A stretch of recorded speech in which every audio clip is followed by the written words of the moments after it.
Good morning, everyone. We're here for a little coffee. Have a sip of our coffee, get ourselves ready and going. It's Monday. Mondays are always fun. A lot of people dread Monday. But I'll tell you, if you enjoy your work and you enjoy what you do, you will actually love Mondays. You'll look forward to Mondays. While I do love the weekends, I also love getting back to work. Very often I have tons of stuff on my plate, and I'm excited to get back to those things. Whereas a lot of people are like, I really don't want to go back to work. I'm not going to say that means you should find a new job or anything like that, but I would say instead you should find a different perspective. Try to figure out things in your job that you do enjoy, and, see how it goes. That may be useful for you. So today, we're talking about a topic. As you can see, I have a list of topics to get to now. Where do my things go? So far, we've covered all of these topics on A Little Coffee. You see a whole mess of them, like 50 of them. Well, I have about 5 or 6 more stored up through the weekend. So this topic's going to make a lot of people angry because it's going to tell you what to do and what not to do. Now, listen, you certainly don't have to listen to me. I don't have life figured out, and I do not think I have life figured out. But I do know that I used to be a high-functioning loser, and I feel like I'm at least now less of a loser. So I posted this quote on Instagram the other day by a guy named Stanford Meisner, who was an acting coach. He coached a lot of the best actors. I don't know anything about acting. I just liked the quote. Sometimes you'll find when you quote something, the person who said it was like some sort of crazy person. And I don't know anything about the Stanford guy. Seems like he was good enough. But anyway, the quote is, "That which hinders your task is your task." I heard this from Tim Ferriss, who wrote this book right back here, The 4-Hour Workweek. So yeah, that which hinders your task is your task. So what is your task? Well, I guess I'll take you back to about 10 years ago, before I met my wife even. I was traveling around playing poker, doing well, and I would play online from America. This was before Black Friday. I understand a lot of you probably didn't even start playing poker online before Black Friday. But I was still around then, or I was around then.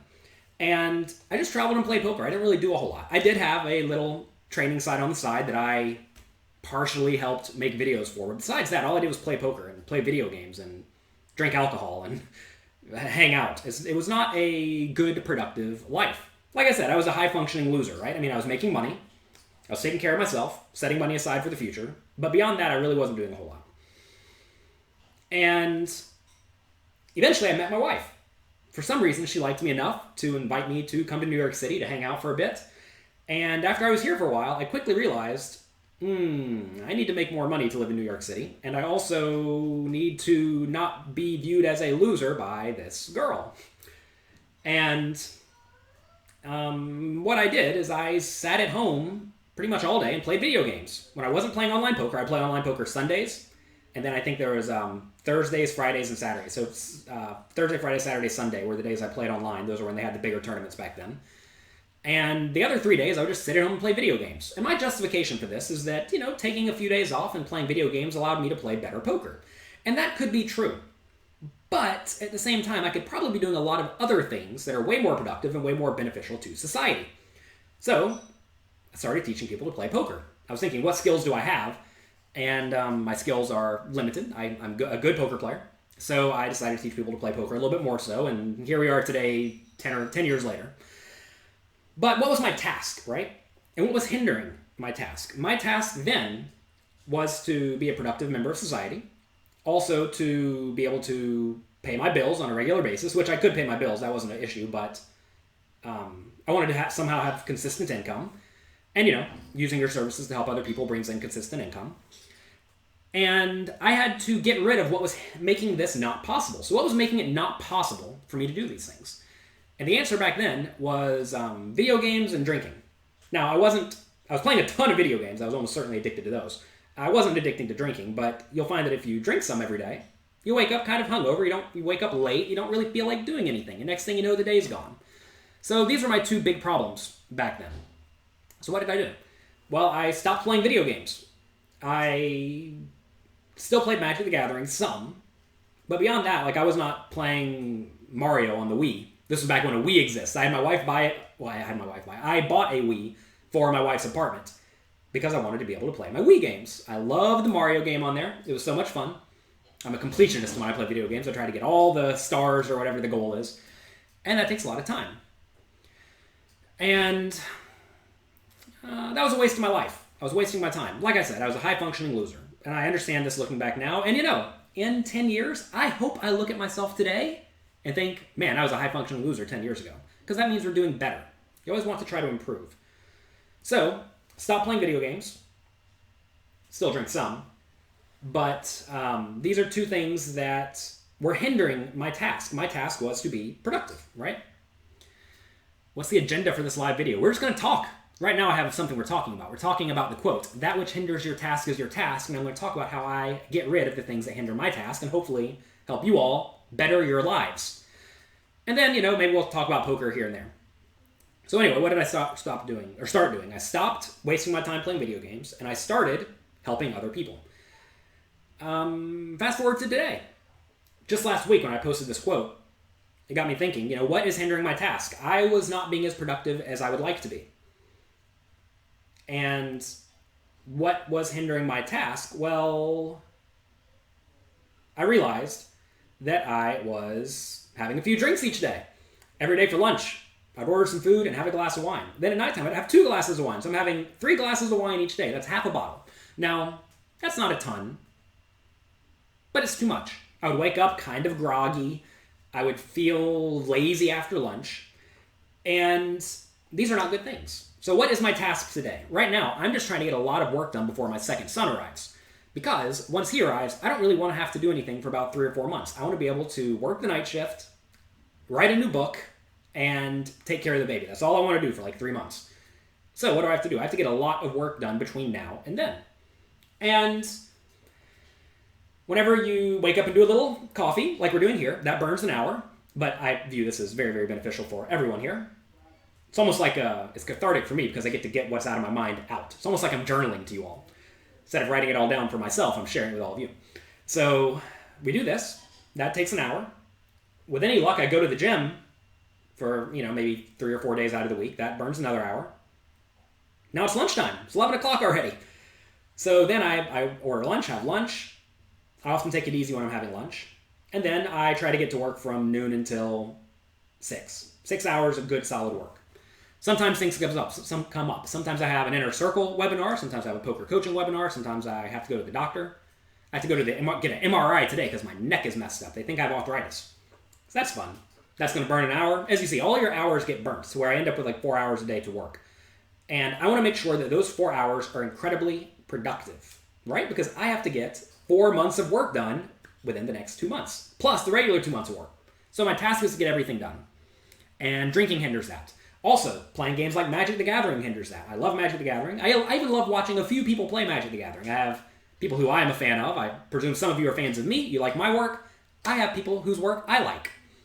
And I have to stop watching that so much. I'm not going to tell you to stop watching my work, but hey, if you watch 100 hours of Jonathan Little videos each week, it might be a little bit too much. If it was up to me, and I had literally nothing to do, I would sit in my bed all day, play Magic the Gathering, and watch Magic the Gathering videos. And that is lame. That is not a good use of my life. And I recognize this. So I can't do the things that I necessarily want to do the most, but I can still do things that I need to do and things that I also want to do, right? I want to have a good, productive family, right? I want to be a good husband. I want to be a good dad. And those things override my natural high-functioning loser inclinations, right?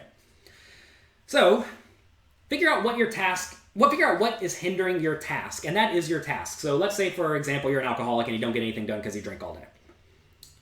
Well, you got to stop drinking. That is your number one priority. It really is. That is your job. And if you treat that as your job and cure this issue that is making you not be productive, you're going to find that things work out way better. Like when I stopped playing video games and started working instead, I went from making no money and getting nothing done to making a decent amount of money and getting things done and helping people. It was well worth it. So what are some other things that you may view as tasks or things that are hindering your task that you may not think of? One for me that whenever I first read this quote, I was thinking about what is actually taking up my time that I don't need to do.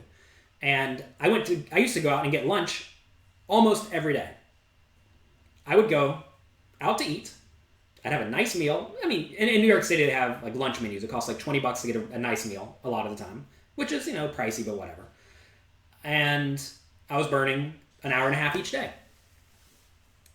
I don't need to burn that hour and a half each day. Now I order lunch every day. I do not cook it. I pay someone to make the food and deliver it. And I think it's well worth it. It may cost $20 again, maybe $15, who knows what it is. But it comes to me. I don't have to go out. I don't have to put on clothes. And I don't spend time, right? I gain an hour each day in exchange for not going out to have lunch. And you may think, well, I need my lunch hour to decompress. And, maybe you do. That's a difficult thing with a lot of these mild hindrances. And then sometimes they make you more productive. For example, let's say you're playing a poker tournament series and you're going to go play some poker tournaments. And you bust at 7 p.m. and you think, maybe I should go play cash games tonight. But you also know that if you go play cash games, it may hinder you in the morning. Because let's say you go on a bad downswing and you're tilted. Or let's say you're a bit of a degenerate and you get stuck. Or you're up and you're in a great game and you end up playing all night and then you're tired the next day. As you see, all of these things may snowball into things that cause you harm that you don't necessarily recognize are harm. Or maybe you even write them off as required. Uncle Eddie, the mayor of Brooklyn, in the house. Say hello to the mayor of Brooklyn. Good morning, Uncle Eddie. Uncle Eddie was my officiant in my wedding, and he was great. There's a video of it on YouTube. I'm sure you can Google Jonathan Little Wedding, and it'll come right up. Anyway, I stopped going out for lunch.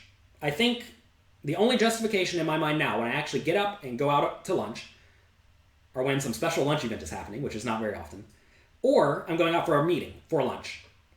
There was a book I did not read. It was called Never Eat Alone, which basically mentioned that you need to have lunch meetings. Instead of just going and eating by yourself, you need to make that time productive. Now, I make that time productive in other ways. Often I am watching a poker video during lunch, or maybe even I'm decompressing and watching one of those Magic the Gathering videos during lunch for 30 minutes. But instead of spending an hour and a half, I spend an hour. So what is gaining an extra hour worth?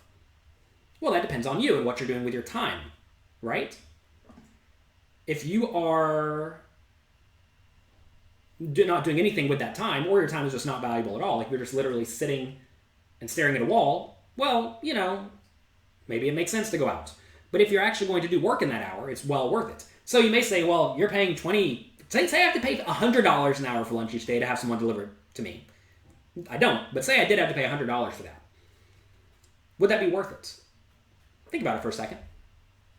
Let's presume I charge $300 an hour for coaching, which I do.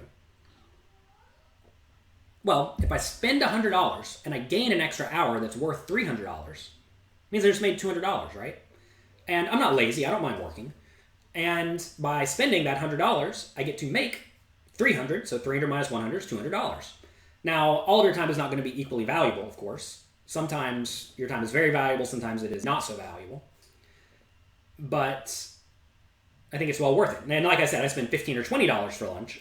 So that's clearly worth it to gain an extra hour. Just a math problem. So other things that may hinder you that you may not necessarily think are hindering you. So video games, we talked about that. Really, video games, TV, sports. I know a lot of people love their sports. I don't think sports like football are so bad because, like, say you just follow one particular team and you watch that one game every single week for football that happens 16 or 20 weeks a year, whatever it is. I don't think that's that big of a deal because it doesn't actually take that much time. But if you follow Major League Baseball and hockey, or Major League Baseball and basketball, those take up the whole year. And there are a whole lot of games, right? If you just follow the whole thing and you watch 2 games a day of each, well, that's 4 or 5 or 6 hours of your life gone, right?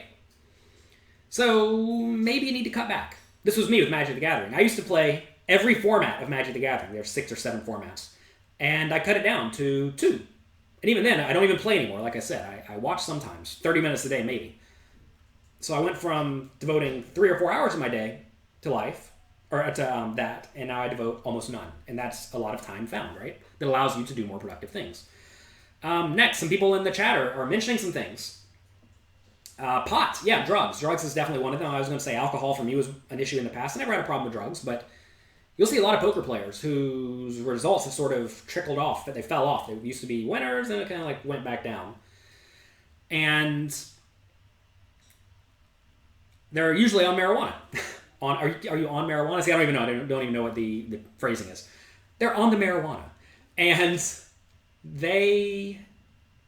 that's a problem. They don't realize it's hindering them, though. They actually think it's necessary because they cannot sit there sober and play poker without losing their minds. They really have to fix that problem. Otherwise, it's not going to work out for them so much. Someone says commuting. Commuting is also something that takes a lot of time. We purposely live to where my wife's work is about a 15-minute walk away. We could live in a much bigger place, just a 20 or 30-minute ride away. However, we don't, because I and my wife understand that there's value in not spending an extra hour each day traveling, right? She would rather spend that hour with our son. So what is spending an hour with our son each day for the next 18 years worth? Well, it's sure worth living in a slightly smaller place and having things be slightly more expensive, in our opinion. Not necessarily in all people's opinion. What are some other things? Betting on random things, right? I know another issue I used to have. This is all me talking about all my problems that may apply to you all. We're opening up here. I used to bet on sports whenever I would play poker. And not even necessarily big money. It did become big money eventually. It was a bit of a problem. But I used to bet like $500 a game, which was not a ton of money for me, when I was playing a $10,000 buy-in tournament. So the $500 should be very negligible. But what would happen is I'd be playing that $10,000 tournament and I'd be watching the sports game. So I'm over here watching. I'm not paying attention to the poker that's happening all over here. I'm watching the sports game. Because I have something invested in it, right? I have a sweat. People who have attention deficit disorder, which I have never been diagnosed with. I've been kind of mildly diagnosed with it. One psychologist said, I have the worst ADDs ever seen of anyone, but somehow I'm channeling it in the right directions. Besides, when I go off the deep end and bet too big on sports. So I realize this is a flaw of mine. I have to tame that flaw and keep it under control. Anyway, I was not focusing on poker. And that's a problem, right? My job is to play poker. You're going to find that in life, you're not very good at a whole lot of things. You really need to focus on the things that you're good at. And there's no benefit in watching a sporting game. Especially if, let's say I think I'm break even, or even a tiny winner. Let's say I'm a winning sports bettor, and I bet $500, and I think I'm going to make 5% ROI, like a great sport betting return. I'm going to make 5% ROI. Well, I'm making $25 making that bet. While I'm sitting here playing this $10,000 buy-in tournament where my equity is $5,000 on top, or who knows what it really is. But if I don't focus on the game, maybe my return on investment goes from 50% down to 40%. Not even a big dip, but a dip, regardless. It's going to cost me $1,000 making that $500 sporting bet. Let's say I lose in some dumb way on the sporting bet. Maybe I'm going to be inclined to go on tilt. Like, let's say my team's up 14 points and they end up losing in football or whatever. It doesn't even make a difference. Let's say I lose in some way that tilts me. Now maybe I punt off my tournament. I lose $10,000. Maybe I go from plus 40% ROI or 50% ROI to negative 20%. Well, now that's a $6,000 swing, right? Just because I made a silly sport bet. So, sport betting was a terrible distraction for me, and I now never do it. And I would not even consider doing it when I'm playing poker. Same thing with gambling in the pit. A lot of people on their breaks of tournaments or when they're in cash games, they'll take a break and go play slot machines. I remember this one player on break. Every time you'd see him smoking as many cigarettes as he could and playing video poker as fast as he could during his 15-minute break. Every time. I never saw the guy go to the bathroom. He would just sit there grinding his video poker and chain smoking the cigarettes. And that's probably not ideal. Sometimes he would come back from these little cigarette degen breaks and he would be tilted, and sometimes he would be overly happy. He'd be on either sad tilt or happy tilt all the time. Right? And, probably a hindrance. What else did I have written down? We talked about drugs. You may find your job is an issue. This is sort of a broad topic, but let's say, so I'll again give you my example, right? I was trying to become a professional poker player. That's what I wanted in life whenever I was 18 or 19 years old. But I had a few hindrances. I was going to college, and I had 2 jobs. I have 3 major hindrances here. So first things first, cut out the part-time job, working at the comic book store, playing Magic the Gathering, cut out that. Then I cut out my other job, right? I put these things in importance level. Part-time job goes first, full-time job goes second, college goes third. Now, I'm not recommending to anyone out there to quit college. Do not quit college to play poker today. That would be a mistake for 99.999% of all of you. Don't do that. But if your jobs are not high-paying jobs, and also jobs that are not teaching you skills that you will use in the future, well, those jobs are probably not beneficial for you, right? Sure, they provide money, but what if you don't need money? Or what if you could, in theory, make more money playing poker? So let's say you're working a $10 an hour job at the airport like I was doing. It was a good job. It gave me plenty of free time to study poker. That's how I got good. I read a bunch of books and got decent. But it wasn't teaching me any skills for life that I necessarily needed, and it was just making me $10 an hour. Well, at that time, let's say I was even making $50 an hour playing poker, or even $10 an hour playing poker, the same amount, or even $8 an hour. If I'm not really depending on that money, which I wasn't, I was a kid living at home with my parents. I needed $500 a month for a car and car insurance and a little bit of food here and there while I'm out. I didn't need money, right? Let's say you have a job and it's actually paying well and you do depend on it. Well, now it becomes much more difficult. Dean Nelson here says that health insurance is what is scaring you from leaving your job. And, that is definitely a real concern, right? So you have to ask, how much would it cost for me to pay for health insurance? This exact same health insurance. What would that cost me? It may cost $1,000 a month. Health insurance is expensive. Let's say it costs $1,000 a month. Well, all I have to do is just make $1,000 more per month, right? And you'll essentially break even. Now, when you do become a professional poker player, I always suggest everyone to assume their win rate is about half of what they think it is. So if you have played a year, and over the year your win rate is, let's say, $100 an hour, budget as if your win rate is $50 an hour. Because you never know what's going to happen. Maybe you were just lucky. Maybe the game dries up. Maybe you have to move. I mean, a lot of things can happen that completely screw you. So understand that your win rate will probably be lower than it actually will be. Anyway, Demon says that benefits are hard to pass up. Yeah, I mean, and there are lots of benefits you get from a job, by the way, that people don't think of. You get health insurance very often. You get workman's comp that most people never have to claim, but sometimes you do. Whenever you're playing poker, you don't get anything. Some people will match your 401k, right? Some jobs give you discounts at where you work that save you money, right? There are a lot of various perks you can get from your job that you may not get from playing poker, or you will not get, especially the monetary ones. You get off days, right? You get vacation if you have a job. So what is all that worth? I mean, if you make $50,000 a year at your job, you probably need like $100,000 a year from poker or more to justify quitting.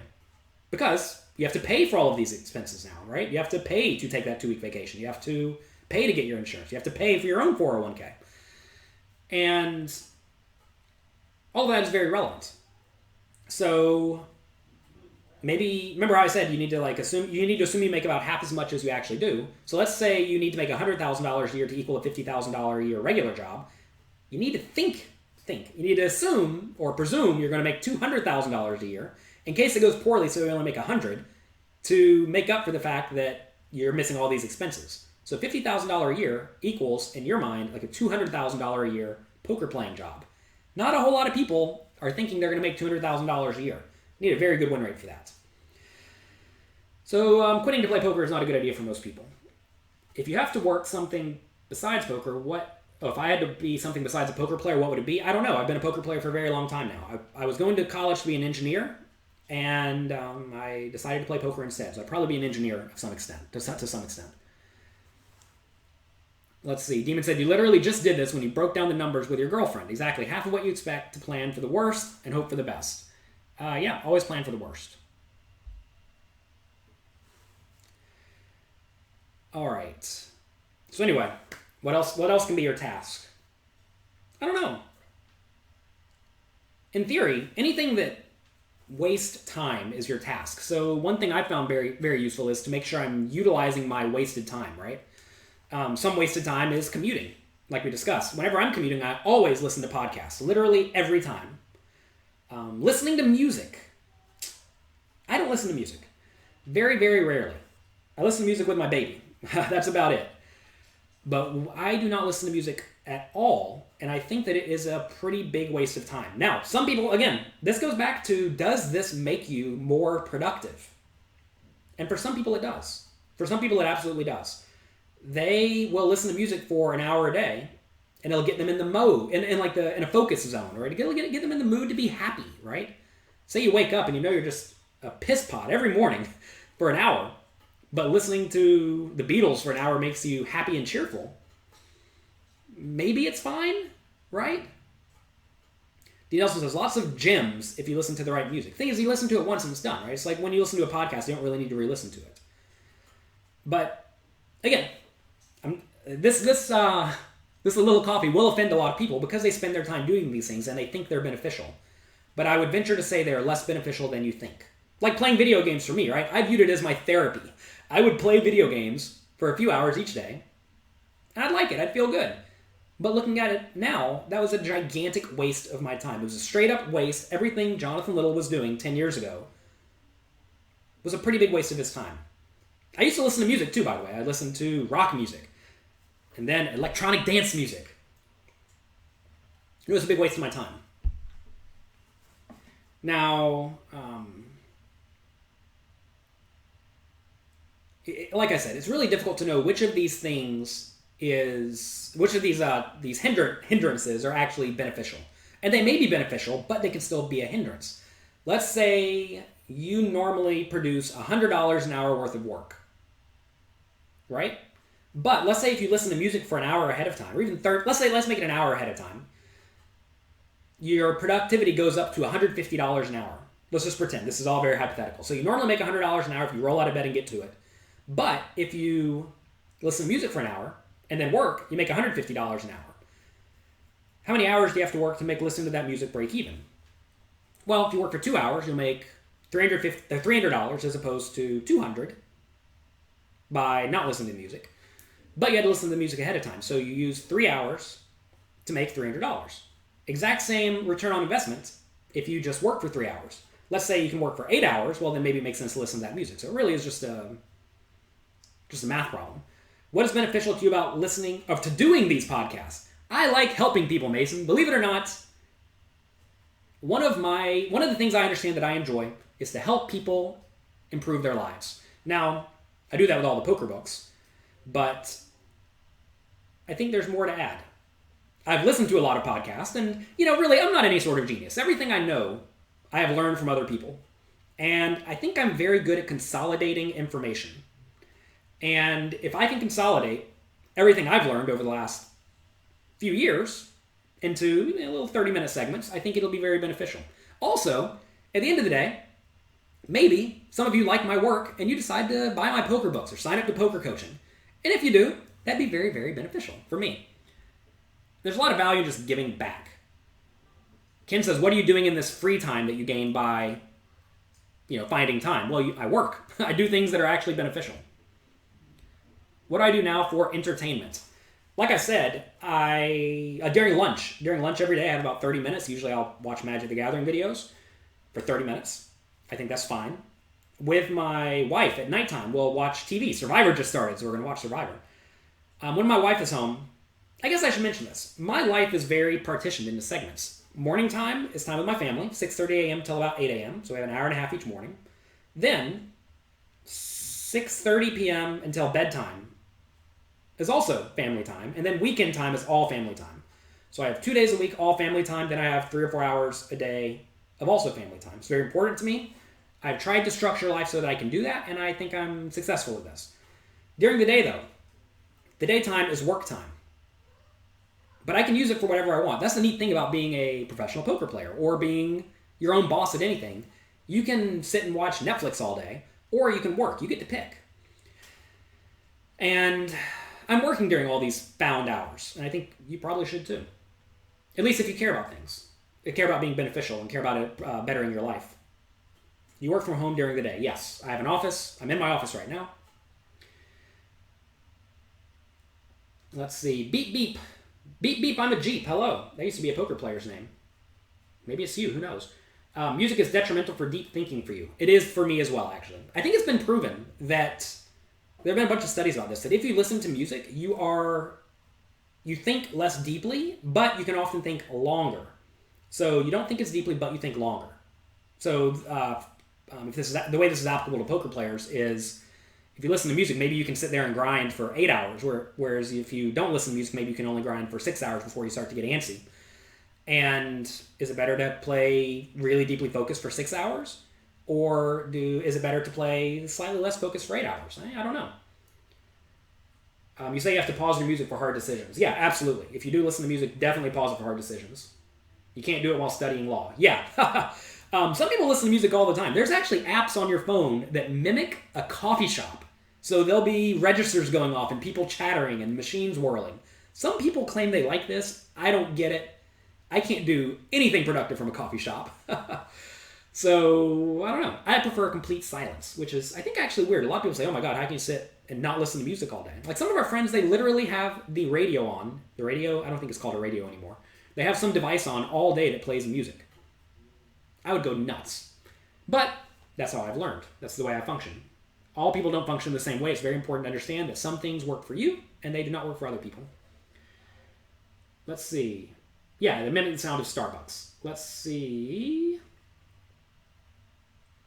You have to remind yourself sometimes that your hourly rate playing recreationally is not as good as your full-time job. Yeah, very, very important. You've foregone overtime to play sessions after work and realize that you could have worked a couple of hours and made more money. You know, if your goal is to make more money, like I said, until you're making a pile of money from playing poker, like $100 an hour or more, you're almost always better off just working a regular job. And a lot of people don't like that. They don't like to hear that. But it's true. Now, when you're working a regular job, if you hate it and you love playing poker, let's just say, how much are you willing to give up in terms of expectation or hourly rate to play poker as opposed to do your job? Let's say you make $100 an hour at your job, but you can only make $50 an hour playing poker. Well, now it's just a question of, do you need the money? Do you care about the money?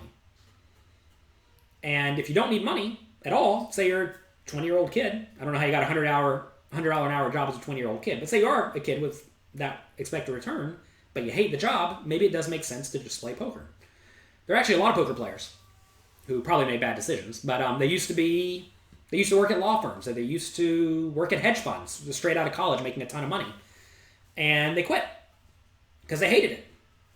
They were willing to give up, $300 or $500 an hour jobs in exchange for being able to play poker to make $50 an hour because they despised it. They valued life happiness over money.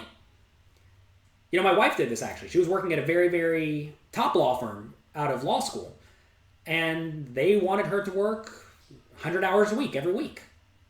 She didn't want to work 100 hours a week every week. She wanted to have a family and see her kids. So she moved to a different law firm that did not put so much pressure on working lots of hours. She gets paid less, but she gets it, right? I'm getting paid less to enjoy my job more. And that's fine. Some people love money, though. If all you love is money, and racking up that bank account makes you happy, then, there's probably no problem with that. Whenever I was 18 to 21 years old, all I wanted in life was to see my party poker balance go up, up, up, up, up, up, up, up. I never even cashed it out. I didn't want the money. I just wanted to see my account go up. It was like a video game for me. My goal was to get my account as high as I possibly could while being smart about it and not risking going broke. And I did a pretty good job of it. But I had no life, and I was happy. Essentially, because I was happy, but I had no outside life. And I think there are periods of your life where that is perfectly fine and normal. I think my chat's working on Facebook. If anyone's watching here on Facebook, please say hello. I have an interesting setup. I've really narrowed it down to where I just have 2 cameras now, 1 computer. I think it's okay. Also, if you all can hear my computer making background noise, like a fan noise, let me know. I tried to move it farther away today from the microphone. I don't know if it's going to work or not, though. All right, let's see. What are my thoughts on stocks and other investments? Say rental properties or house flipping. House flipping is often hard work. So there's a big difference in active investments and passive investments. Some investments are very, very passive, like stock market investing, for the most part, especially if you're doing long-term investing. Say you put $1,000 into whatever, Apple stock or any stock, and you sit there. It sits there. You're making that bet, presuming it's going to go up. Now, I would definitely suggest you diversify if that's your goal. If you want to be very passive, there's no reason you, as an outside observer who knows literally nothing about the company Apple, should think that Apple is going to go up faster than other companies, or that Apple is properly valued. Very often, like right now, Amazon had an insane run straight to the top, right? And a lot of people think, oh my God, I need to put my money in Amazon. And it's probably just overvalued. Anytime anything's at the top, I've learned this from making quite a few errors. I bought gold a long time ago when gold was near the all-time high, and then it plummeted. And that didn't work out so well for me. But I'm still holding it. One day maybe it'll go up. Anyway, it was a bad investment because it was way overvalued. Very often you're going to find you want to buy stuff low. Most people don't buy stuff low, though. Like in sports betting, most people don't bet on the underdogs. Most people bet on the favorites. In stock market investing, any investing really, people invest when things are high. Really, when things are getting pooped on, that's when you want to be investing them.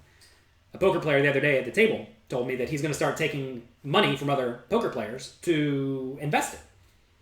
And he told me, yeah, Facebook's hot right now. Facebook is amazing. It's just going to go straight to the moon, et cetera, et cetera.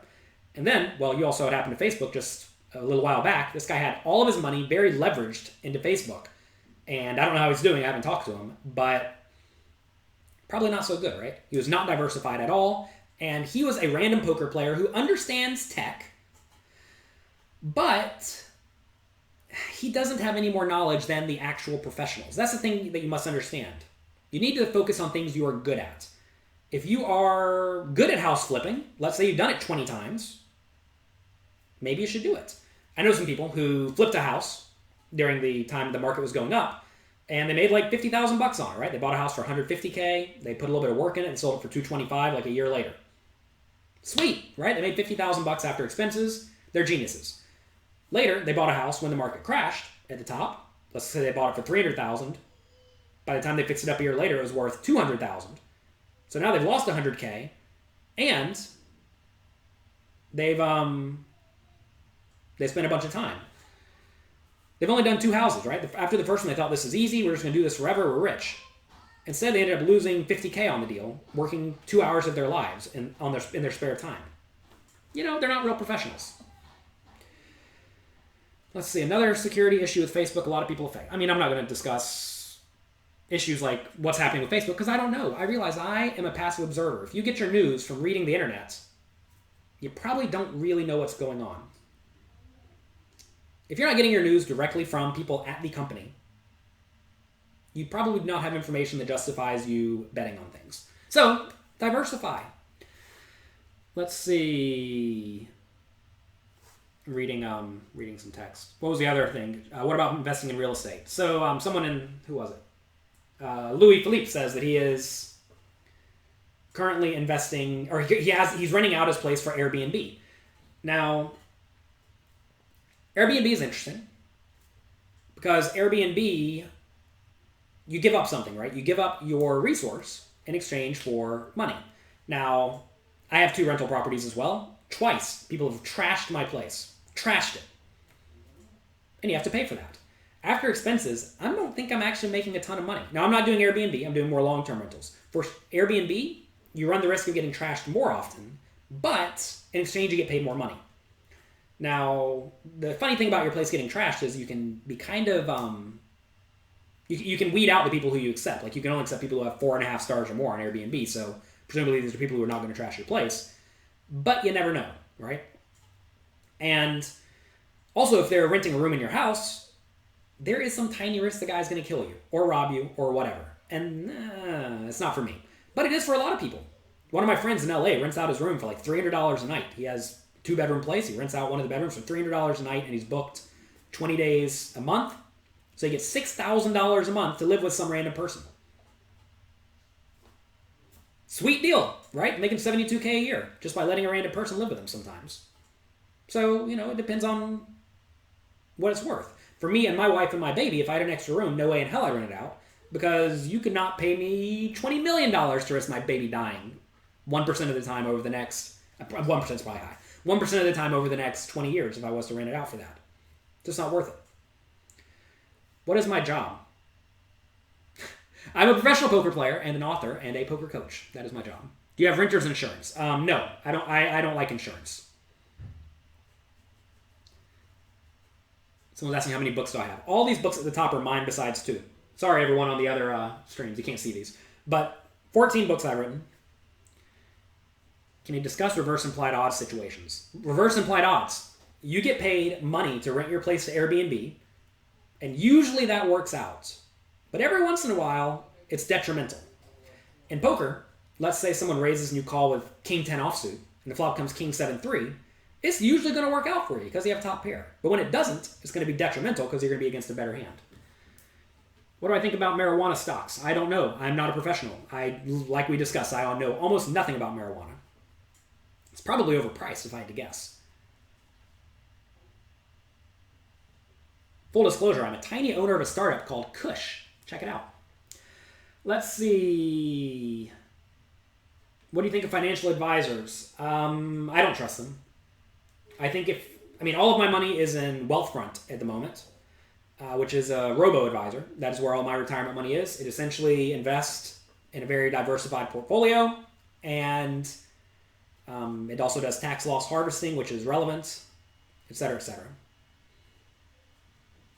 Martingale system for blackjack or roulette. Yeah, you bet and then you win most of the time because if you don't, I'll explain this. Okay, 50-50 bet, right? It's actually 49-49 bet. 1% everybody loses.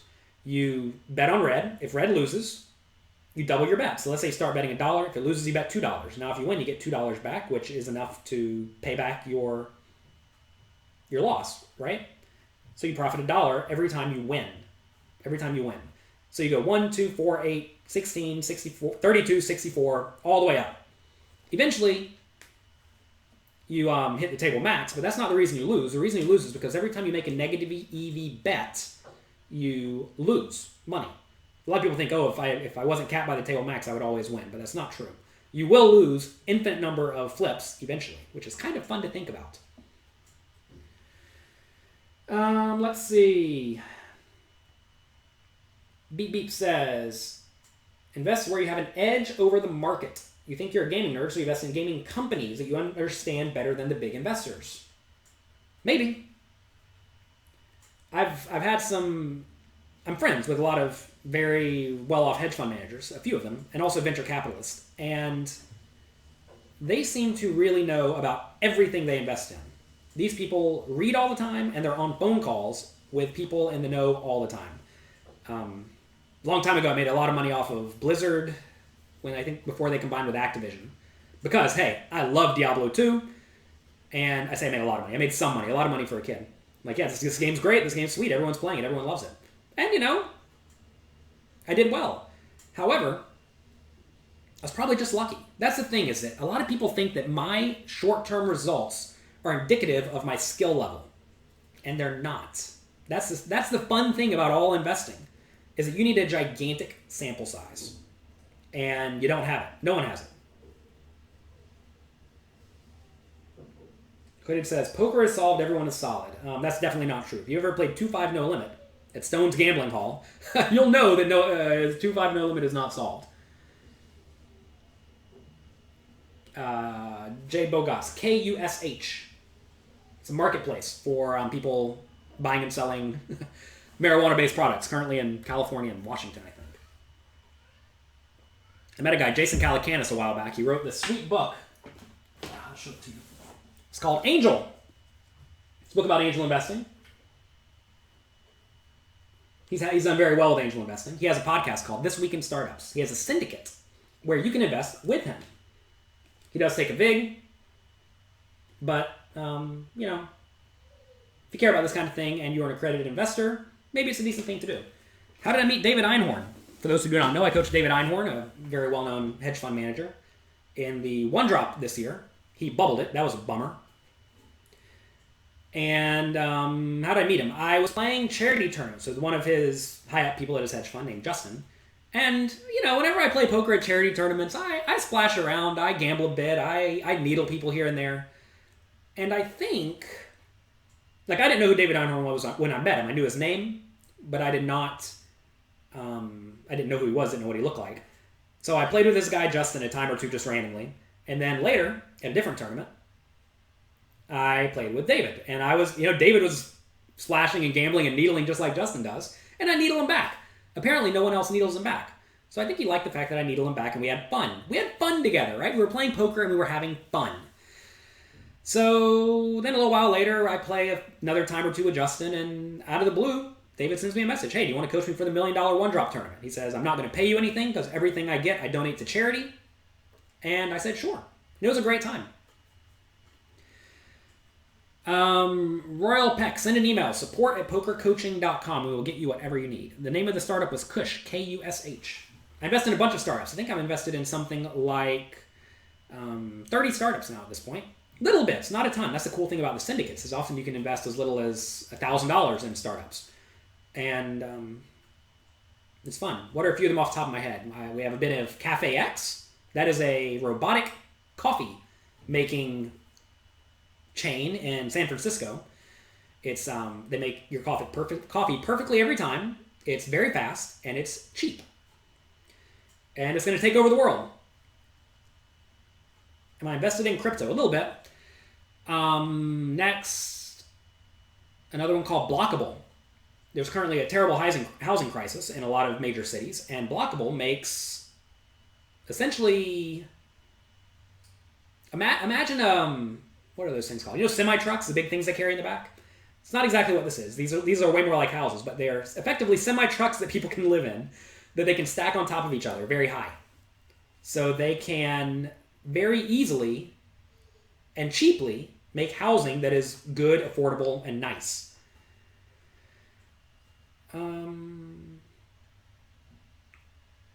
Like Aston says, yeah, don't invest in mutual funds. I completely agree. Do not invest in mutual funds. That is a bad idea because they take a lot of rake. You don't want to pay rake.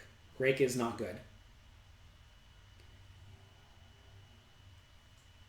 Life Adhesion. No, I don't know what that is. Maybe. I don't know. I'm a passive investor. I'm not active in many of these. Alan Felter says, going to be listening to my audiobooks while you're driving. Awesome. Hope you enjoy it. AI is going to kill us. So it's either going to kill us or it's going to combine with us or it's going to ignore us. Those are the three most likely things that will happen. With any luck, we combined. I think a lot of people think that, oh my God, I don't want to become a robot. Elon Musk's company is working on this. It's called Neuralink, where basically, you all know those things. I don't know how to say it. Collogical? I don't know the word. But it's basically 16 nodes they stick into the head of people who have a hearing disability. And it lets them hear, not perfectly by any means, but some. And that is a life-changing thing for people who cannot hear. You go from hearing nothing to being able to hear something. And they basically stick nodes into your brain that help these things connect. Yeah, colloquial. See, I don't know how to say the word. I'm sorry. Colloquial. Look it up. Anyway, the idea is that you can do all sorts of things. If I have one in my head and you have one in your head, we should be able to communicate with each other without talking. And that's neat, right? One of the big burdens that humans have is we have to talk or we have to type. And that takes a lot of time. That makes it difficult for us to get information and give information. Imagine you do not have to talk or type and instead you just know, because I think something that goes right into your head.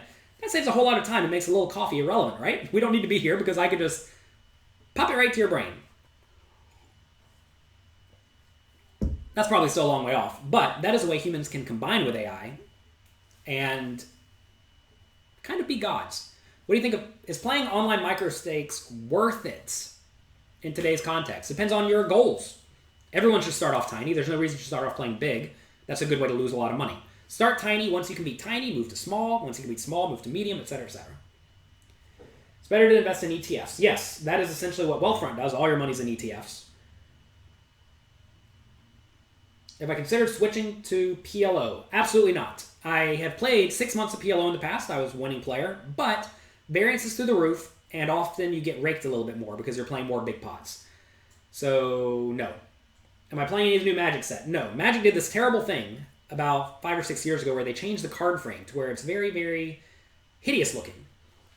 Also, the card quality went to garbage, and I don't like the idea of buying cards when they're expensive. I buy cards when they're cheap, and then sell them when they get expensive. So no, I do not do that.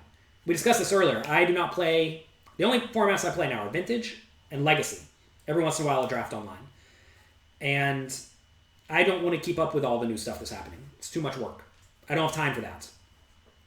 Remember, we are trying to get rid of our hindrances and spending time playing games that are not profitable or beneficial to me, while it may be fun, are not beneficial. And I have work to do. I'm an adult. I have things going on. Have I heard about this magic formula of investing? No, I don't. I'm not listening to anyone's magic formula of investing. When's the next time I'll be in Vegas? I don't know. I'm probably going to go to the World Series next year. That's probably going to be the next time I'm in Vegas. I'm having a son in January, so I'm not going anywhere in December, which is when they have Bellagio. And yeah, maybe the World Series. Oh, we get to promote one of my books. If I can get it out. 1 second. It's behind a trophy. It's called Bluffs. Asa says, do you have any advice on turn and river bluffing? I have a whole book for this. It's called Bluffs. Let's just make sure there's something on turn and river bluffing here. Okay. Turns. Attacking scary boards. Facing a bet when you have some equity. Leading the turn when the board changes. Check raising the turn. Attacking when the board does not change. Bet when the aggressor checks. When to check behind. When not to attack when the flop better checks. How to react when the flop aggressor keeps betting. And floating the turn. Next, on the river. River overbetting. Then a few discussions on that. And then betting for quote-unquote obvious value. That's my favorite bluff. I love betting small on the river and getting folds.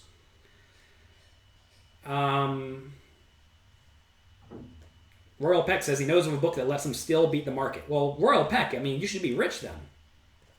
If you know how to beat the market, just do that and you'll get rich. I think what a lot of people don't realize is that if you can beat the market for any decent amount, if you can beat poker for any decent amount, if you can do any of these things for a decent win rate more than everybody else, you will get so rich so fast. If you can beat if you can beat poker for $100 an hour, you make $16,000 a month just playing 40 hours a week. If you really grind it, you make a lot more. You make $30,000 a month if you grind hard. You'll get so rich. If you can beat the market, if you can take your money and double it every month, let's say, obviously you can't. But if you can do that, you'll have infinite money. So read the book, and if it's great, put your money to work and get rich. Thank you for my thoughts. Oh, you're very welcome. I'm always happy to give them. When is it optimal to lead the turn? You want me to read the chapter to you? I'm not going to do that. You can go read it yourself. Find it at jlpoker.com/bluffs. I think that URL works. I don't actually know. That's the one that comes to my mind. I'll briefly tell you, though. You want to lead the turn when you gain the range advantage. That's it. Simply put. Usually that's going to be when a lot of draws come in, or that's going to be when the middle or the bottom card pair when you check call the flop. How much does this book cost? I don't even know. It's on Amazon. jlpoker.com/bluffs. Probably like $10. Also, you can get all my audiobooks for free. You can get 2 of them for free if you've never signed up for Audible at jlpoker.com/free. How did I play 6 months of PLO living in New York City? I have only lived here for 8 years or so. I played the 6 months of PLO. Actually, I played it before Black Friday. So it was a while back. Also, there's still many online sites you can play on within America. Don't keep significant money on there. But whenever I played 2, 4 to 5, 10 no limit on PokerStars. So that was after Black Friday, after Party Poker left. And it went fine. But there's a lot of variance, and I don't want a lot of variance in my life. I'm trying to be a professional. I'm not trying to be a degenerate gambler. Who reads your audiobooks? I guess no one in theory, right? They only listen. Ha ha, ha ha. When you flop top and bottom pair and an opponent is likely to be on a draw and out of position, do you lead or do you check? Well, you have no way of knowing that they are on a draw. That's the thing. You know what their range is, but you don't know what they are actually doing. But imagine you do know your opponent has a draw. Now the question is, are they going to check behind or are they going to bet? If they're going to bet, then you want to check and then they bet and then you jam all in, right? If you know they're on a draw, the problem is they're still going to have premium made hands in their range, and they're only going to call your all in when you're crushed. That's the thing. You can't say, well, if I know they have a draw, I should just jam all in, right? Because whatever equity they have, it's not enough to call the all in, so that'd be the obvious play, but you don't know that. Is Harrington on Hold'em books still relevant? I don't think so. I mean, they're really good at teaching you to play really tight and to blind off. So, could be good. Could be good in certain games if everyone's just an absolute maniac.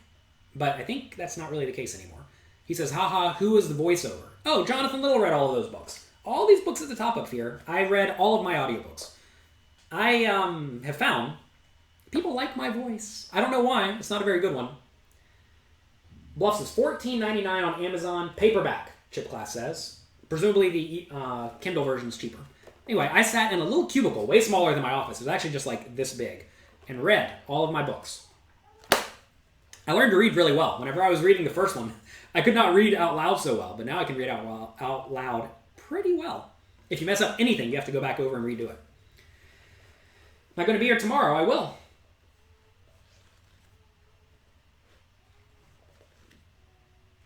$7.99 on Kindle. There you go. Audiobook for free. jlpoker.com/free.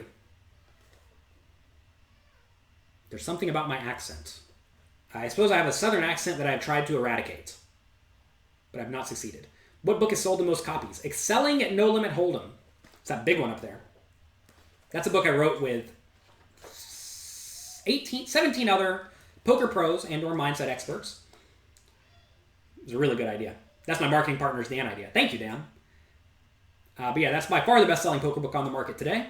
And we're coming out with a new one next year, I think. Maybe a year after that, called Excelling at Online No Limit Hold'em. It's going to be exactly the same, but way more advanced. So I'm excited about that. Is this a routine thing or just a random coffee? We do this every Monday to Friday, 9 a.m. Eastern Time. Can you talk in Southern for a bit? No, that's not how it goes. Holt says Excelling is an awesome book. Well, good. I'm glad you like it. Yes, JL Poker. My name is Jonathan Little, for those who do not know. JonathanLittlePoker.com/free. To make life easy, I made it JL Poker for some of you. Or, you can, it's like a short link there. JLPoker.com/free. All right, 9 a.m. tomorrow. I have to go. I'm going to get to work. What am I going to do? I don't really feel like going to the gym. That's one problem, Thinking of tasks. If one of my tasks was to be in very, very good shape, a little coffee is a hindrance. Because the easiest time for me to go to the gym is as soon as my wife leaves and James is taken care of by either my father-in-law or our nanny. And it's a hindrance. However, I'm already in decent shape. I'm eating right. Like I said, I'm not going to drink for a month. No alcohol for a month. I'm already losing weight, which is good. And, lifting up a baby every now and then is a pretty good amount of workout. So I'm probably not going to go to the gym today. I may go tomorrow. We'll see how I feel. What am I going to do now? It's a good question. I have to write 2 articles. I write a syndicated news article every month. So I have to do those. I have to upload a Poker News video. I have a Poker News hand history that comes out every Tuesday. Today's Monday, so, it's time to do that. And then I have a secret project I'm working on that I can't tell you all about.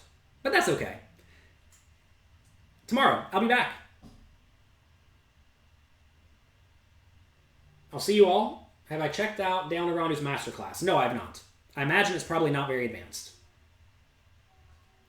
I think you're going to find a lot of those masterclass type things are very good to get you initiated into something, and they will teach you the basics, or even relatively competently high levels. There's only so much you can teach in a short class that's geared towards recreational players to start. And I'm sure it is very, very good, and I know they have a very high production quality, but it's definitely not for me, because I'm not trying to learn when to check raise the turn, right? I already know it. I wrote a book on it. All right, I have to go. Instagram's telling me I have to be done in 30 seconds. Have a great day. Holla, don't follow. Be nice to someone. And I'll talk to y'all later. Bye-bye. Have a good day.